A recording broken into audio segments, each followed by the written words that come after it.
Hello दोस्तों, तो मैं लेके आ चुका हूँ आपके लिए एक और वीडियो जिसमें हम 100 डेज सर्वाइव करने वाले हैं ओनली आइस स्पाइक्स वर्ल्ड में। जिसमें ना कोई भी मॉब स्पॉन होता है जो हमको फूड दे सके, ना ही कोई विलेज है जो कि हमारा कोई रिसोर्स बन सके। ट्री तो बिल्कुल भी नहीं होते, 0.1 स्पॉनिंग रेट होती है। तो चलिए देखते हैं इसमें क्या करते हैं। ये 100 डेज 2 पार्ट्स में डिवाइड है, तो हम ज़्यादा से ज़्यादा इसमें 50 डेज सर्वाइव करने वाले हैं। तो चलिए देखते हैं कि हम अपनी नाव को इसमें आगे कैसे चलाते हैं माइनक्राफ्ट में। मतलब आखिर कैसे हम सरवाइव करेंगे बिना कोई और चीज़ के। तो हमारा फर्स्ट डे तो यहीं से स्टार्ट होता है। तो ये आइस स्पाइक वर्ल्ड है और कुछ खास दिख तो नहीं रहा। अरे डेड, वाह, पहले दिन ही डेड हो गया मैं। ये 1.18 की यही बात मुझे पसंद नहीं कि उसको इतना बड़ा कर दिया है कि यानी अगर उसको पूरा एक्सप्लोर भी करना चाहें तो हम एक्सप्लोर नहीं कर सकते, और ये बात मेरे को बहुत बुरी लग रही है। अच्छा है, चलो वाटर है, क्योंकि केव के अलावा भी हम कहीं जा भी नहीं सकते। हमारे पास अभी ये एक रास्ता है, मेरे को तो बताइए मैं अंदर क्या करने जा रहा हूँ। बस जा रहा हूँ, वैसे ही मरेंगे तो हमारा रिस्पॉन पॉइंट ऊपर ही है। तो मैं यहाँ कुल 1 दिन से 5 दिन तक मैंने केव में ही बिताई, और वो कैसे बिताई वो अब आपको आगे पता चलने वाला है। 1 डेज to 5 डेज हमारा यही निकला है केव में। अंधेरे को देखते हुए हमने उजाले को बिल्कुल भी नहीं देखा, क्योंकि मुझे यहाँ माइन शाफ्ट दिख गई। और माइन शाफ्ट मतलब वुड मतलब ज़िंदा रहने का एक और सोर्स। तो फर्स्ट ऑफ ऑल मैंने यहाँ थोड़ी सी वुड कलेक्ट करी। सबसे पहले मैंने यहाँ की टॉर्च तोड़ी और उसको हाथ में लिया, थोड़ी रोशनी। लेकिन तभी मुझे एक मॉब ने अटैक किया मुझ पर। तो मैं जल्दी से पहले भाग के इस पेड़ के पीछे आ गया, मतलब पेड़ नहीं, वुड लॉक के। मैंने दिख गया मॉब, तो मैंने इसको मारना चालू किया और ये मर गया। तो अब मैंने फिर वुड को काटना शुरू किया, लॉक्स को, सॉरी इससे प्लैंक बन गए तुरंत ही। मैंने प्लैंक से जगह कवर कर दी, क्योंकि मेरे को पता था ये मॉब्स की अभी शुरुआत है और बहुत सारे मॉब्स आने वाले, क्योंकि आखिर एक माइन शाफ्ट और माइन शाफ्ट में सबसे ज़्यादा स्पॉनर होते हैं। तो मैंने दोनों साइड से रास्ते को ब्लॉक कर दिया ताकि स्केलेटन भी हमको ना मार पाए। और फर्स्ट ऑफ ऑल मैंने अपना क्राफ्टिंग टेबल बनाया, थोड़ी बहुत स्टिक्स बनाई, और फिर क्राफ्टिंग टेबल को रख के वुडन पिकेक्स और वुडन एक्स बनाई, जो कि बहुत ही ज़रूरी है यहाँ के लिए। और फर्स्ट ऑफ ऑल मैंने जैसे ही तोड़ा तो यहाँ एक ऊपर भी मॉब्स थे बहुत सारे, तो मैंने उसे जल्दी से बंद कर दिया। और फिर मैंने यहाँ कॉबल स्टोन की थोड़ी माइनिंग चालू की, क्योंकि मुझे तुरंत ही स्टोन टूल्स पर स्विच करना पड़ेगा, क्योंकि यहाँ जो भी मॉब्स हैं वो वुडन टूल्स से तो मरने वाले नहीं है। और फिर मैंने स्ट्रिंग्स भी कलेक्ट कर लिए अपने वुडन टूल्स बनाने के बाद, और जितनी भी लकड़ी थी, मतलब वुड थी, सॉरी, फेंस तक मैंने नहीं छोड़ा, सब मैंने उठा लिया है सर। एक चेस्ट दिखी फाइनली जिसमें कुछ ग्लोबेरीज, एक गोल्डन एप्पल, थोड़े आयरन इंगट और टॉर्चेस, जो कि एक बहुत ज़रूरी सोर्स है यहाँ, वो मिल गई, क्योंकि मुझे कोल तो भी यहाँ कहीं नहीं दिख रहा था। और मेरा दिल खुश हो गया देखते ही। और फिर सबसे फर्स्ट ऑफ ऑल मैंने यहाँ टॉर्च लगाई और मैंने इसको भी ले लिया, क्या पता कभी आगे चल के काम आ जाए, क्योंकि चेस्ट बनाने के लिए भी हमें कुछ चाहिए होती है वुड, जो कि हमारे पास बिल्कुल भी नहीं है। और यहाँ सैपलिंग वैपलिंग की भी कोई चांस नहीं है कि हाँ हमको सैपलिंग मिल जाएगी। तभी मुझे एक स्पाइडर दिखा और वो मुझे छेड़ नहीं रहा था, लेकिन फिर भी मैंने उसको किल कर दिया, जो करके मेरे को बहुत अच्छा लगा, क्योंकि मेरे को नहीं पता था कि वो आगे क्या करेगा। और यहाँ तभी एक मॉब स्पॉनर था, मैंने इसको भूल से हिट कर दिया। वो तो अच्छा था, इसे मेरे को मारा नहीं। तो फर्स्ट ऑफ ऑल मैंने यहाँ की सारी स्ट्रिंग्स तोड़ी, इस पर जल्दी से टॉर्चेस लगाई और ये भी तोड़ लिया। हर चीज़ यहाँ काम की है, कोई चीज़ बेकार नहीं है। और अभी तो मैं इस मॉब स्पॉनर का कुछ करता नहीं हूँ, और माइनक्राफ्ट में ऐसे भी बहुत होते हैं, तो मुझे बस एक ही ख्याल आया कि मैं इसके साथ ये कर सकता हूँ। बहुत एक्सपी मिल गई और मज़ा भी आया काफ़ी ये करने में। और फिर एक और स्पाइडर दिख गई, जो शायद मैंने उसका घर तोड़ दिया तो नाराज़ थी। और फिर मुझे थोड़ा आयरन मिला, थोड़ा नहीं मतलब ज़्यादा आयरन मिला, जिसको मैंने अच्छे से कलेक्ट किया टॉर्च लगा लगा के। और फिर ये बहुत सारे वुड लॉग्स भी थे जो ऊपर तक मुझे दिख भी नहीं रहे थे, लेकिन बस मैं एक्स चला रहा था जब तक टूट रही थी, और मुझे वुड लॉग्स भी मिल गए। आप तो जानते हैं आयरन और माइन शाफ्ट का बहुत गहरा ताल्लुक है, और आयरन इतना इतना भर भर के मिलता है। तभी मेरे को एक स्पॉनर दिख गया और इसी स्पॉनर को मैंने देख लिया, और बस मैंने सोचा वही करते हैं जो करते हैं। इसको भी मैंने तोड़ लिया, एक्सपी मिल रही है भाई, और क्या चाहिए। और फिर फाइनली मेरे को थोड़ा बहुत कोल भी मिल गया, जिसको मैंने जमा कर लिया आयरन मिल गया, लैपिस lazuli जो कि मैं माइन नहीं कर सकता था या मैं करना नहीं चाहता था।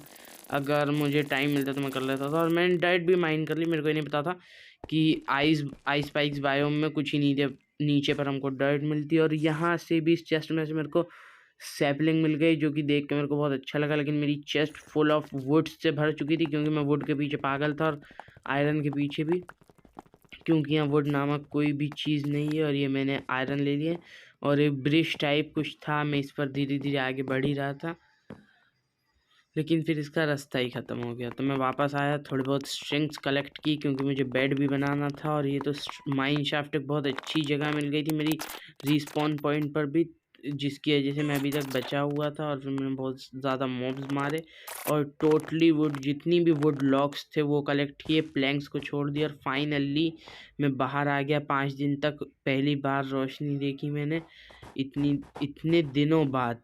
4 दिन तक मैं अंदर ही था। और फिर मैंने यहाँ आइस स्पाइक्स के एक टावर टाइप पर अपना बेस बनाना चालू किया। मतलब टावर भी नहीं कह सकते, छोटा सा था, कम ब्लॉक का। तो मैंने उस पर बेस बनाना चालू किया और फिर अपना सारा सामान उधर से ऊपर शिफ्ट करने लगा। और कम से कम मुझे 5 to 7 डेज़ इसी में निकल गए ये बेस बनाने में। आपको दिख छोटा सा रहा है, लेकिन बहुत मेहनत लगी है इसको बनाने में, क्योंकि पहले मुझे ऊपर की जगह क्लियर करनी थी। मैंने थोड़ी डर्ट तोड़ी और इतने सारे कॉबल स्टोन भर के ले गया कि मुझे दोबारा आना ना पड़े। और यहाँ सब चेस्ट में मैंने कॉबल स्टोन स्मेल्ट होने लग दी, क्योंकि मेरे को पता था मुझे आगे क्या करना है। क्योंकि यहाँ मेरे पास फूड सोर्स ज़रा भी नहीं था, ग्लोबेरीज भी पूरी होने को आई थी। बेड बना के मैं पहले दिन नहीं कह सकता, मैं सो गया। और फिर मैंने थोड़ी बहुत डाइट ली, डाइट को यहाँ वहाँ लगाया और बीच में स्टेयर्स रख दी, क्योंकि यहाँ पानी तुरंत ही फ्रोज हो जाता है, आइस बन जाता है। तो मुझे 5 to 7 डेज़ यही करने में लग गए और मैं यहाँ डाइट को फिलअप करता रहा। ये बहुत मुश्किल था, बार बार इस पर आइस जम जा रही थी, तो मुझे बहुत संभल के लगाना पड़ता था। और वापस से यहाँ देखो आइस फॉल चालू होने लगी, स्नोफॉल, सॉरी आइस फॉल मैं बोल रहा हूँ, स्नोफॉल। और अभी रात भी नहीं हो रही थी ताकि मैं सो जाऊँ। तो बस फिर मैं वापस से काम पर लग गया, देखने लगा क्या चालू क्या नहीं। तो मैंने ये वाले स्टोन्स को भी निकाल लिए, दूसरे कॉबल स्टोन्स को डाल लिया। और अभी हमारी एक चेस्ट नीचे पड़ी, उसमें भी हमारा काफ़ी ज़्यादा सामान है, तब मैं उसको भी ऊपर लाने की सोच रहा हूँ, लेकिन उसको ऊपर लाने में काफ़ी ज़्यादा टाइम लगेगा। और मैंने ये सारे कॉबल स्टोन्स को पिघलाना शुरू कर दिया फाइनली।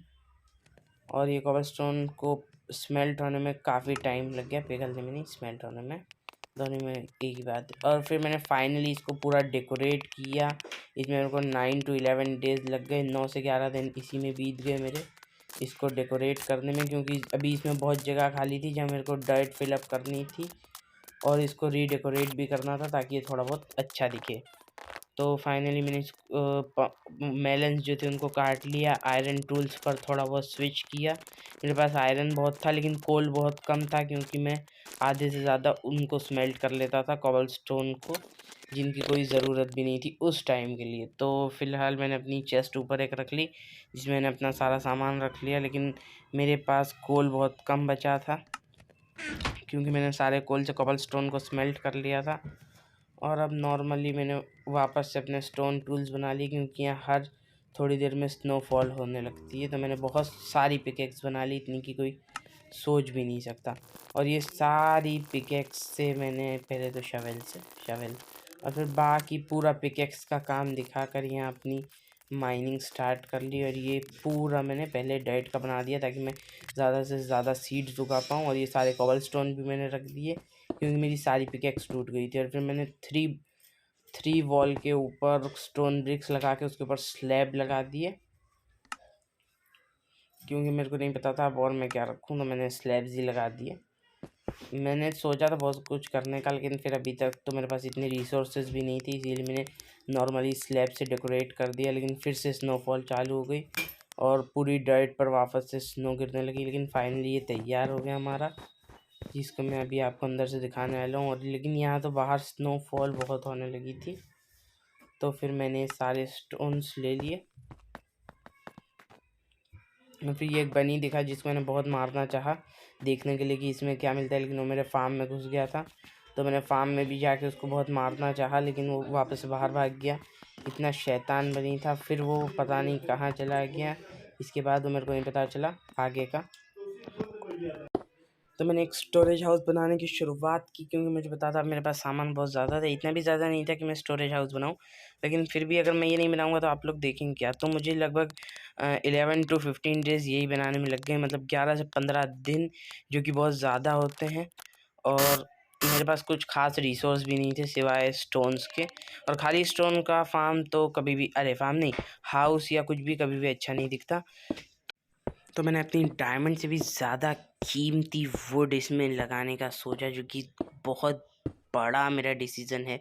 आप लोगों के लिए कुछ नहीं होगा, क्योंकि वुड आपके लिए बहुत आम बात है, लेकिन यहाँ वुड आप कुछ कह ही नहीं सकते। वो बात है, मतलब आप सोच समझ भी नहीं सकते वो चीज़ है यहाँ के लिए वुड। तो बस पहले मैंने इस एरिया को थोड़ा बड़ा किया ताकि कुछ अंदाज़े लगाए, वॉल्स लगा दी, क्योंकि मैं बहुत बार गिर रहा था, इसीलिए वॉल्स लगाना ज़रूरी था। और फिर मैंने इसका थोड़ा स्ट्रक्चर बनाने की कोशिश की लाइक अ प्रो, लेकिन मैं ऐसा कर नहीं पाया, लेकिन फिर भी कोशिश की, लेकिन कुछ उतना ख़ास बना नहीं। तो मैं अपने वुड लॉग्स लेके आया, जो मैंने कुछ इस तरह से लगा दिए। और मैं भी अपनी वीडियो के टाइम लैप्स डालता हूँ, मजाक कर रहा था, टाइम लैप्स नहीं डालता, वो सिर्फ पीसी में होते हैं, क्योंकि मैंने बहुत सर्च किया, लेकिन टाइम लैप्स जैसा कुछ नहीं होता। वो तो आपका कोई और फ्रेंड हो तो वो आपका टाइम लैप्स कर सकता है, लेकिन 2-3 घंटा सिर्फ ऐसा लेके खड़े रहना कोई आम बात नहीं है यार। इसको बनाने में जितना टाइम जाता है ना, 20 मिनट्स का एक डे होता है। और जैसे कि मैंने आपको बताया कि इसमें इतने दिन लग गए, तो आप जोड़ लीजिए 20 कितना हो जाता है। तो इस स्ट्रक्चर की मैंने एक स्टोरेज हाउस का मैंने एक फाइनल स्ट्रक्चर तैयार कर दिया, जो कि कुछ इस तरह का दिख रहा था, जैसा कि आप देख ही सकते हैं। और मैंने इसकी हाइट पहले ज़्यादा रखने की सोची, फिर मैंने लगा नहीं, ज़्यादा हाइट अच्छी नहीं लगेगी, क्योंकि एरिया बहुत छोटा था। फिर मैंने स्लैब्स से थोड़ी कवरिंग की, जो कि काफ़ी अच्छी दिख रही थी, मतलब दिख रही है, अभी दिखेगी। और मैंने एक पागल जैसी एमएलजी की, जो कि बिल्कुल भी सक्सेसफुल नहीं हुई। और फिर मैंने इसको स्लैब से इस साइड भी डेकोरेट करने की एकदम वैसी ही कोशिश की। 1-2 बार गलत होने के बाद ये बिल्कुल सही हो गया, और अभी भी थोड़ा गलत था, तो मैं एक स्लैब लाया और मैंने ये चिपका दिया। तो अब ये इसका स्ट्रक्चर काफ़ी अच्छा दिख रहा था। और फाइनल इसका बिल्ड कुछ ऐसा था पूरे हाउस का। वॉल्स मतलब अभी डालना बाकी है, अभी मत गेस कर लो ये कैसा होगा। वैसे ऐसा भी काफ़ी अच्छा लग रहा है, अगर ये मॉब स्पॉन ना होते तो मैंने कुछ फाइनल स्ट्रक्चर कुछ ऐसा बिल्ड किया। मैंने बीच में वॉल्स लगाने का सोचा, क्योंकि उससे एक लुक मजबूत दिखता है हाउस। सही बात है, मैंने देखा। और अब मैं दिखाने जा रहा हूँ आपको हमारे हाउस की फाइनल लुक। पता है एकदम घटिया सा लग रहा है, अच्छा नहीं लग रहा, लेकिन यार थोड़ा चला लो, अभी मेरे पास इतनी रिसोर्स नहीं है। ये तो सिर्फ 50 डेज़ है, अभी जब आगे के 50 डेज़ हो गए ना तब मज़ा आ जाएगा, क्योंकि इन 50 डेज़ में भी बहुत सारे कारनामे होने वाले हैं। तो मैं थोड़े अपने रिसोर्सेज वापस से जमा करने के लिए आ गया यहाँ, जहाँ आयरन तो मैं भर भर के उठाने वाला था, चाहे मेरे पास कितने भी हो जाएं।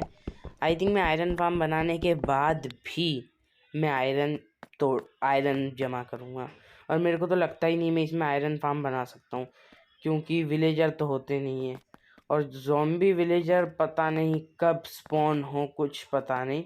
दूसरी बात, उनको क्यूर करना आसान नहीं, क्योंकि मुझे सैपलिंग्स मिले, पता नहीं उन सैपलिंग्स में से एप्पल गिरे ना गिरे, उनसे एप्पल मिले ना मिले। और ये क्रीपर जो कि मेरे बिल्कुल मुंह पर ही ब्लास्ट हो गया, लेकिन फिर भी मैंने अपने आप को वो करते हुए मोटिवेट करते हुए माइन शाफ्ट के अंदर ही रहा, वरना मैं बाहर भाग जाता। और ये माइन शाफ्ट में बहुत सारा आयरन, कोल और कॉबलस्टोन तो भर भर के पड़ा था, लेकिन हाँ सबसे ज़रूरी चीज़ जो मैं लेने आया था वो है वुड प्लैंक्स और लॉग्स। और मुझे कुछ चेस्ट भी मिली, ऐसा नहीं। और मैं ये सब लूटते लूटते कम से कम इसमें 15 to 17 डेज़ रहा, और इसमें मेरा एक फ़ायदा हुआ कि मुझे हर जगह गोल्डन एन्चेंटेड एप्पल 1 या 2 तो मिल गए, हर चेस्ट में नहीं कह सकता। और ये वुड लॉक्स जो कि मेरे लिए डायमंड से भी ज़्यादा कीमती हैं। हर हर यानी चेस्ट में मुझे कम से कम 1 to 2 गोल्डन एप्पल मिले, जो कि बहुत होते हैं। आई थिंक अगर अभी क्यूर करना हो इनको, देखिए इसमें भी मेरे को एक गोल्डन एप्पल मिल गया तो बस मज़ा आ गया। थोड़े मेलन और पंपकिन और बीटरूट सीड और टॉर्च रेल में उठा तो लेता हूँ, लेकिन जब आखिर में मुझे स्टोरेज कैरी करने की जगह नहीं रह जाती तो मैं इसको इतनी जल्दी फेंक भी देता हूँ।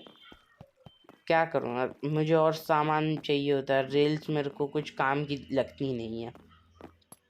तो फिर अब मैंने सोचा MLG करने का, वो भी बिना कोई चीज़ के, और सक्सेसफुल MLG हो गई। और मुझे एक और चेस्ट दिख गई और इसमें थोड़ा लेपिस था, और मुझे यहाँ एक आयरन का पूरा माइन दिख गया छोटा सा। और ये पता नहीं हर थोड़ी देर में क्रीपर की आवाज़ कहाँ से आ रही है, ऐसा लगता है कि जान ही निकल जाएगी जैसे हर 2 मिनट में क्रीपर। क्योंकि मैं अभी माइन शाफ्ट के इतना अंदर हूँ कि अगर मैं मर गया तो वापस सामान लेने आने के लिए दूसरा जन्म लग जाएगा। तो इसमें भी मेरे को एक गोल्डन एप्पल तो मिल ही गया था, और यहाँ भी थोड़े आयरन थे, तो फिर मैंने सोचा भाई जहाँ आयरन दिख जाए और वहाँ मैं ना रुकूँ तो ये बात बिल्कुल गलत है। तो मैंने यहाँ भी अपनी आयरन माइनिंग स्टार्ट कर दी, और जितने ऊपर आयरन थे उतने ही नीचे भी आयरन थे, नहीं नीचे उससे डबल थे। और फिर मुझे कॉबवेब्स दिख गई, और फिर भाई वूल भी तो बनाना रहता है, और वूल से बनता है बेड। और अगर बाई चांस हमारा बेड टूट गया इसलिए, और मुझे देखना भी था अगर कोई स्पॉनर होता तो मैं उसको तोड़ के एक्सपी करता, लेकिन यहाँ कोई स्पॉनर नहीं था। नहीं, पीछे एक स्पॉनर था, नहीं ये दूसरी जगह है, वो वाली जगह तो पूरी हो गई, ये दूसरी जगह है। तो मैंने यहीं से खड़े खड़े स्पॉनर को तोड़ दिया, एक्सपी कलेक्ट की और निकल लिया। और फिर मुझे थोड़ा कोल मिला जिसमें मैंने माइन किया, और मैं दूसरी तरफ निकल गया। और फिर यहाँ से मैंने और कोल माइन किया, बहुत कोल था यहाँ। और मेरी पिकेक्स तो ऐसे टूट रही थी जैसे पता नहीं क्या। और फाइनली मैं वापस अपने घर पर आ गया, जहाँ की मैंने ये दोनों अच्छे से बिल्ड कर लिए थे। और अब मैं कुछ और करने की सोच रहा था, लेकिन एक प्रॉब्लम हो गई थी कि मेरे पास वुड बहुत कम थी, तो फिर मुझे जाना पड़ा। तो लगभग 17 to 18 डेज़ लग गए मुझे इसको रीडिज़ाइन करने के लिए अंदर से। आखिर अब स्टोरेज रूम में और उसमें चेस्ट ना हो तो फिर कैसा लगेगा, इसीलिए मैं इसमें चेस्ट भर दी। अभी आप लोग को सही नहीं लग रही होगी, लेकिन अभी आप इसका फाइनल रॉयल टच देखोगे ना तो बस देखते रह जाओगे कि फिर आप भी अगर अपने सर्वाइवल वर्ल्ड में स्टोरेज हाउस बनाओगे तो बिल्कुल मेरे जैसा बनाओगे। सही में यार, मजाक नहीं कर रहा। देखो अभी रॉयल टच देखो आगे का, क्योंकि इसमें मैंने इतना खतरनाक बनाया है कि बस आप लोग देखते रह जाओगे। और अब आप देखने वाले हो मेरे हाउस का फाइनल टच। ये चेस्ट अलग अलग क्यों है? अच्छा नहीं, दोनों एक साथ होती पहले अलग अलग, इसको भी तोड़ना पड़ेगा वापस से, वो उससे जुड़ ही नहीं रही। मैं चाहता हूँ ऊपर वाले से जुड़ जाए। मुझे और चेस्ट बना कर लानी पड़ी, बहुत सारा वुड चला गया इसमें, लेकिन कम से कम अच्छा तो दिख रहा था अपना हाउस। तो मैंने 2 चेस्ट करके एक लार्ज चेस्ट बनाई, जिसमें मैंने आखिर क्लियर लग रहा था अपना स्टोरेज हाउस। और अब मैं दिखाने वाला हूँ हमारे स्टोरेज हाउस की अंदर से लुक, जो कि हो गई है तैयार। और ये देखो ऐसी लुक मैं अपनी यानी कह नहीं सकता, आप लोगों का कह नहीं सकता, आप लोगों ने इससे भी अच्छा बनाया होगा। तो मेरे को तो ये मेरे लिए काफ़ी बेहतर है, क्योंकि ये मेरे को काफ़ी अच्छा लगा। और फिर मैंने आयरन उसको निकाला, क्योंकि अभी तक मुझे याद है मैंने आयरन आर्मर ही नहीं बनाया, आयरन आर्मर अभी तक नहीं बना। कितनी बड़ी बात है, शायद आप लोगों के लिए छोटी बात होगी, लेकिन ये बहुत बड़ी बात है, और बहुत उसकी भी शर्मनाक बात है कि अभी तक आयरन आर्मर नहीं बना। तो मैंने अपने आयरन को फटाफट स्मेल्ट होने रख दिया, और वुड्स के लिए भी एक अलग से चेस्ट रख दी। और ये सब अपना सामान भी मैं शिफ्ट करना चाह रहा था, क्योंकि ये बाहर ऐसा पड़ा नहीं, वरना अगर क्रीपर स्पॉन हो गया तब तो गए, क्योंकि हम अभी इतने ऊपर हैं, मैं इतनी जल्दी सामान ला भी नहीं पाऊँगा और डिस्पॉन हो जाएगा, और आधा सामान तो मिलता ही नहीं है। तो मैंने नॉर्मली ब्रेड और ये सब को अंदर करना चालू किया, और फिर फाइनली आयरन आर्मर बना लिया। पूरा आयरन आर्मर कैसा लग रहा है? तो मेरा फर्स्ट गोल तो यही कंप्लीट हो गया है ना, मजाक कर रहा हूँ यार, फर्स्ट गोल कहीं कंप्लीट नहीं हुआ। मेरा गोल है डायमंड आर्मर, एंडर ड्रैगन और विदर अगर हो सका तो, और फुली एन्चेंटेड नेथराइट आर्मर, जो कि मेरे लिए इम्पॉसिबल नहीं है, पॉसिबल है अगर बहुत ज़्यादा मेहनत करनी पड़ेगी। और फिर मैंने यहाँ आया और मैंने इसको थोड़ा एक हाथ मार लिया, मतलब थोड़ी बहुत कैरेट्स उठा ली, और ये इनफ कैरेट्स दे रहा था मेरे हिसाब से। मतलब इसने मेरी फूड की सारी प्रॉब्लम सॉल्व कर ली, वरना मैं फ़िश फार्म जैसे कौन से फार्म बनाने जा रहा था, लेकिन इसने मेरी तो फूड की पूरी प्रॉब्लम सॉल्व कर ली, प्लस एक्स्ट्रा फूड बच जाता था जिसको मेरे को यहीं स्टोरेज केस में रखना पड़ता था, जो कि मैंने यहीं बनाया है। मतलब ये 2 चेस्ट में, जो कि एक चेस्ट अभी पूरी तरह से खाली है, सिर्फ एक ही भरी है, तो उसमें मेरे को रखना पड़ता था। और ये था एक घटिया सा टाइम लैप्स, कह सकते हैं आप इसको। मुझे ज़्यादा अच्छे से बनाते भी नहीं आता, क्या करूँ, घटिया सा है, लेकिन बहुत मेहनत लगी है इस टाइम लैप्स को बनाने में। मैंने 6-7 बार ट्राई की, तब जाके कहीं एक अच्छा सा टाइम लैप्स बना है, जिसमें ये बहुत ज़्यादा ख़राब दिख रहे हैं। इतने ख़राब दिखने नहीं चाहिए जितने ख़राब दिख रहे हैं। स्टोरेज हाउस तो सही भी लग रहा है, ये सही नहीं लग रहा। इसके नीचे से आई थिंक कॉबल स्टोन हटाने पड़ेंगे, लेकिन अपने पास इतना टाइम नहीं है, क्योंकि अभी हमको और भी काफ़ी सारी चीज़ें करनी है ओनली इन 50 डेज़।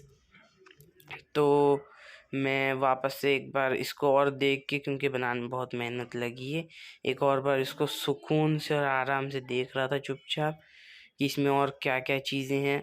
और इसके नीचे इतना अंधेरा हो गया था कि वहाँ मॉब्स की स्पॉनिंग हो रही थी, ऊपर तो नहीं हो रही थी लेकिन नीचे, और डे टाइम में मॉब्स वहाँ आके छुप जाते थे क्योंकि वहाँ अंधेरा रहता था, तो इसीलिए बच जाते थे, तो वहाँ छुप जाते थे, और मैं जैसे ही नीचे उतरता था वो लोग मेरे पर हमला कर देते थे, और इसमें कई बार क्रीपर भी था।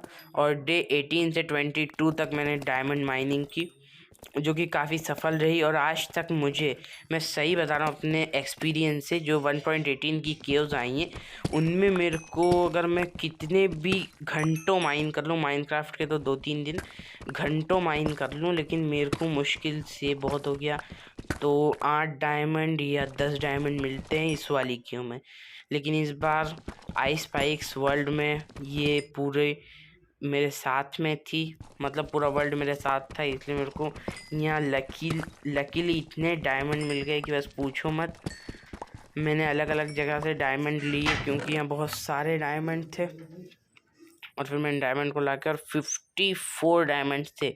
आखिर माइनिंग भी तो इतने दिन तक की है, मतलब लगभग कम से कम 6 से 7 घंटा माइनिंग करने के बाद। और फाइनली अब मैंने सोचा कि अब मेरे को भी कुछ बनाना है, और क्योंकि मैं यार स्टोरेज हाउस में सोता था, कितनी बुरी बात है, इतना सब होने के बावजूद मैं स्टोरेज हाउस में सोता था। तो अब मैंने थोड़ा वो किया और मैंने यहाँ बनाना शुरू किया अपना कैसल, जिसको बनाने में मेरी हालत इतनी ज़्यादा ख़राब हो गई कि बस क्या कहूँ। इस कैसल को मैंने सोचा था कि यहाँ बस 2-3 टुकड़े ऊपर डाल देंगे, 2-3 नीचे, और कैसल बन जाएगा, लेकिन इसको बनाने में जितना टाइम चला गया, आई थिंक मैं 6-7 बार एंडर ड्रैगन को मार के आ जाता। 22 से 35 डेज़ लग गए इसमें, और ये काफ़ी मुश्किल था। आप खुद काउंट करो, 22 से लेकर 35 डेज़ तक, मतलब 22 से 35 तक कितने दिन हो गए, आई थिंक 13 दिन हो गए। मतलब एक दिन के 3 घंटे बहुत मेहनत लग गई इस कैसल में, क्योंकि इसका मेरे को बेस इतना बड़ा बनाना पड़ा नहीं कि उसके लिए स्टोन्स के तो पूरे मतलब धज्जियाँ उड़ गई मेरी, जितनी भी स्टोरेज रूम की हर चेस्ट खाली हो गई लगभग स्टोन वाली। बहुत टाइम चला गया, लेकिन फाइनली इसका बेस रेडी हो गया, और इसका स्ट्रक्चर मैं बिल्ड कर रहा हूँ।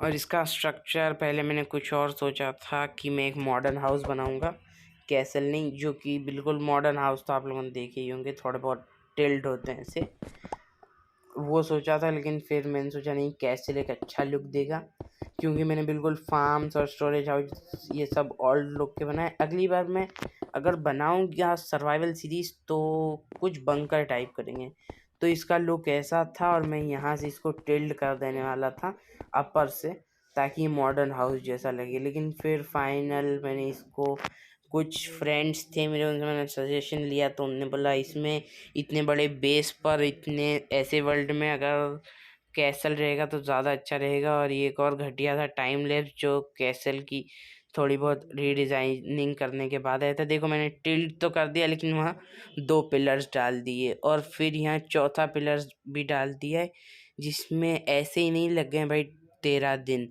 22 से 35 डेज तक इसमें। और ये फाइनली मैंने इसको रॉयल टच दे के घटिया सा टाइम लैप्स बना दिया। और ये ऊपर स्नो हो जा रही थी बार बार, तो मैं तो उसको क्लियर कर नहीं पा रहा था। और मेरे इतना बड़ा कैसल होने के बाद भी अभी भी मैं स्टोरेज हाउस में सोता हूँ। और इसके इंटीरियर में मैंने कुछ खास कर नहीं पाया, खाली मैंने थोड़े बहुत फैंस और ये सब लगा दिए तो बस चलेगा। और मेरे को इसका इंटीरियर डिज़ाइन करने में 35 to 39 डेज लग गए, मतलब 35 से 39 दिन। खाली सोचो तो यार कितना हाइट पड़ा होगा यार, बहुत टाइम लग गया। खाली आप लोगों को तो फैंस और ये सब दिख रहे हैं लेकिन बहुत टाइम चला गया। फिर मैं थोड़ी सैंड माइन करने आया क्योंकि मुझे ग्लास व्लास की भी ज़रूरत थी, थोड़ा मॉडर्न लुक तो देना ही था सब चीज़ों को। प्लस ग्लास की इसलिए भी ज़रूरत थी, और भी फार्म्स में भी ग्लास की ज़रूरत होगी वरना हमको अंदर का कैसे दिखेगा। तो मैंने काफ़ी सारी सैंड इकट्ठा कर ली, लेकिन यह इंस्टेंटली वाटर आइस में कन्वर्ट हो रहा था। और फिर मैं एक केव में आ गया थोड़े रिसोर्स जमा करने, क्योंकि मेरे सारे रिसोर्स ख़त्म हो गए थे कास्टल बनाने के बाद, कैसल सॉरी। 39 to 42 डेज़ मेरे खाली इसमें ही चले गए वापस से एक बार माइनिंग में। मैं बोलता हूँ मैं बिल्डर बहुत ही ख़राब हूँ, लेकिन अगर माइन करने की बात आ जाएगी तो मैं समझ लो एक पूरा माइन कर दूंगा चंक्स इन अ मिनट बहुत ज़्यादा हो गया, 1 घंटे में। और ये चेस्ट जो बहुत थोड़ी सी दिख रही थी, और फिर मैंने यहाँ के पिलर्स को भी नहीं छोड़ा, इनको भी मैंने आखिरकार पूरा ले लिया। और फिर ये एक वापस से स्पाइडर दिख गई और कॉबवेब में फंसा हुआ एक क्रीपर जो मेरे को लगा नहीं फूटेगा, लेकिन ये फूट गया। लेकिन अब क्या कर सकते हैं, फूट गया तो फूट गया। तो मैंने यहाँ वापस एक टॉर्च लगाई, सारे वुड लॉक्स तोड़े और बस तोड़ता रहा पागलों की तरह, जैसे मैंने इन्हें कभी देखा ही ना हो। और फिर मेरे को 2 स्पॉनर दिख गए, लेकिन इस बार मैंने दिमाग से काम लिया क्योंकि मेरे पास सब सामान था और सोचा इनका एक सेमी ऑटोमेटिक फार्म बनाया जाए, वही एक वाटर बकेट वाला जो हमने वहाँ भी बनाया था। क्या बोलते हैं उसको, कुछ अच्छा ही नाम है, कुछ अच्छा ही कहते हैं, मेरे को याद नहीं आ रहा। 100 डेज बैडलैंड ओनली वर्ल्ड में बनाया था।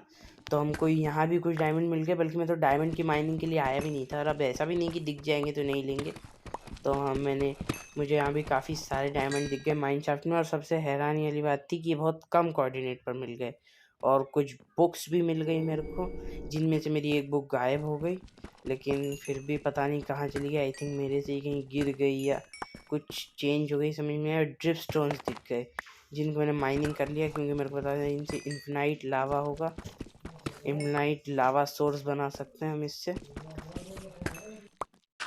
और फिर मैं वापस से घर आ चुका हूँ, क्योंकि अब मेरे को ये सब चीज़ें संभाल के रखनी भी यार, बहुत काम की चीज़ें मिली हैं। और मेरे को अभी भी समझ में नहीं है, मैं वहाँ से 2 बुक्स लाया था यहाँ की, और फाइनली मैंने अपना डायमंड आर्मर कंप्लीट कर लिया। तो इसी बात पे वीडियो को लाइक और शेयर कर दो और चैनल को सब्सक्राइब कर दो, क्योंकि यार ये गोल अचीव करना बहुत मुश्किल था। आप लोगों के लिए तो आसान है ये कुछ 10 to 20 मिनट्स की वीडियो देखकर, लेकिन ये बहुत मुश्किल था 50 डेज़ भी। और 100 डेज़ करना तो अब वो आप लोगों की पसंद है, उस पर मैं 100 डेज़ भी डालूँगा, मैं इसी पर लगा रहूँगा। तो देखते हैं अब आगे कैसा होगा। तो प्लीज़ यार सब्सक्राइब करे बिना मत जाना, वैसे भी मैं न्यू गेमर हूँ, मेरे को कुछ आता नहीं है। तो वापस में एक बार अपने फार्म पर आ गया थोड़ा हाथ साफ करने, क्योंकि इसको भी देखते रहना ज़रूरी है। अगर मैंने आने वाले वक्त में इन फ्यूचर अगर कोई विलेजर को क्यूर किया तो मैं इससे काफ़ी सारा ट्रेड कर पाऊँगा फार्मर्स से, मेरे को एमरेल्ड दे देगा, और उस एमरेल्ड से मैं क्या हो गया बहुत ज़्यादा वो ट्रेड कर सकूँगा एन्चेंटेड बुक्स। और यही तो अपना सपना यार, एंडर ड्रैगन को कैसे हराएंगे।